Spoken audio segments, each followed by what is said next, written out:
Plugin Development Kit documents the plugin programming interface for the GoLogicXL software.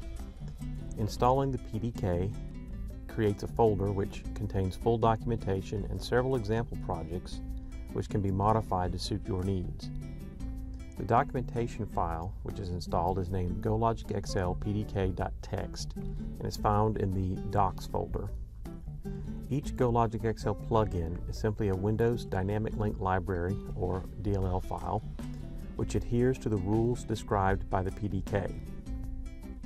Each plugin DLL must contain specific functions which adhere to the PDK rules. The functions have access to the binary trace data downloaded from the GoLogicXL, as well as the converted serial bus data created by the main software. The programming interface is intended to be as simple as possible. For this reason, the PDK only supports simple text displays. In other words, you cannot create complex graphical windows like the WaveForm window or the serial bus display plugin provided with the XL software. If you require a custom graphical display, we recommend a completely different approach. Use the Software Development Kit, or the SDK, to control the GoLogicXL device directly from a custom program you create. The SDK is described in a later video, however. All example source code uses Visual Studio C programming, and I can show that to you real quick. Here is the template main function. Creating an XL plugin does require C programming knowledge, which NCI cannot provide.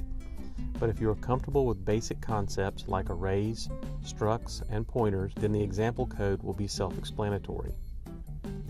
We recommend using Visual C++ 2010 or later to build the projects, although any C compiler which can produce standard Windows DLLs is acceptable. Once compiled, the plugin DLL files are copied to the program file /NCI/GoLogicXL/plugins folder.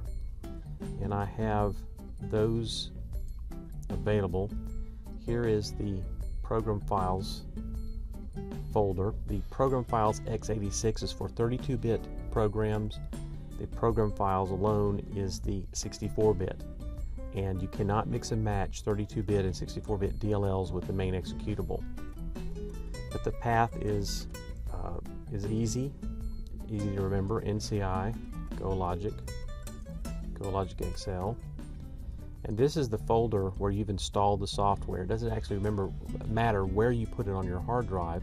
This is the default location, but there's always where the executable is located for the main program. There's a plugins folder underneath that, and that's where the DLLs go.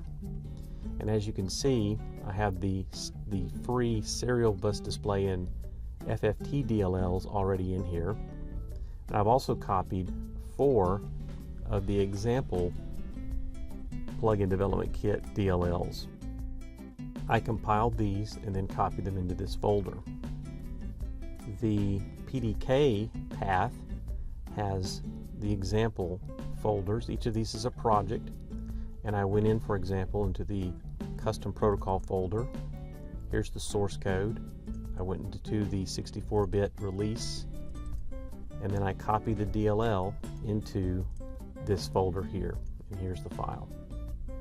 Once the DLLs are copied to the plugins folder, when the main software starts running, it recognizes the valid plugins and lists them in Plugin Manager's installed list. You can see I've got all 4 of these enabled, and because I copied the DLL files into the plugins, the GoLogicXL/plugins folder, they are listed here in the installed list. The next video demonstrates some of the PDK example projects.